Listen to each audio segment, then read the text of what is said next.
Hello, mambo vipi? Karibu tena katika tutorial yetu ya leo. Siku ya leo tutajifunza jinsi ya kuscreenshot kazi yako yoyote ama kitu chochote katika kompyuta kama unavyofanya screenshot katika simu yako. So hii ni process ambayo ni nyepesi sana na ni kazi ambayo ni ndogo sana. Kwa kitu cha kwanza tutachofanya, utaenda katika kompyuta yako, utaenda sehemu ya search.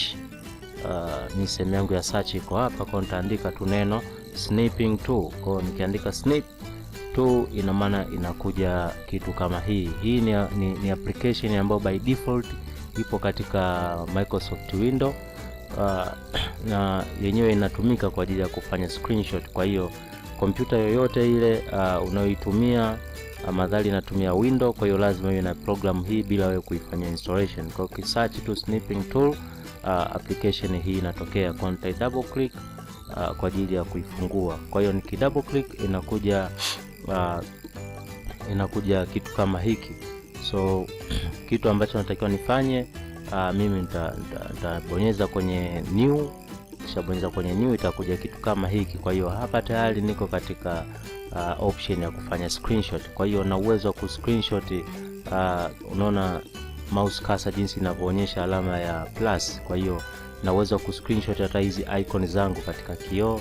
Kwa nitafanya namna hii, nita drag then nita highlight namna hii katika eneo husika ambalo nahitaji kufanya screenshot, then nikishamaliza nitaachia. Nikishaachia itakuja kitu kama hiki. Kwa hiyo hapa tayari nimeshafanya screenshot. Kwa hiyo ninachotakiwa ukifanya, hii tayari ni picha yangu. Kwa hiyo nitaenda katika file, then nitakuja katika save. Kwa hiyo katika save nitaamua kwamba document yangu nataka nikaisave sehemu gani. Kwa hiyo either katika desktop ama katika file ama folder lolote ambalo wewe unahitaji. Kwa mimi nitaenda kusave katika desktop, then nitaandika my picture. Okay, my picture like this. So baada ya hapo nitabonyeza save. Okay, minimize. Kwa hiyo picha yangu tayari ni hii hapa, my picture. Kwa hata kama nikiifungua tayari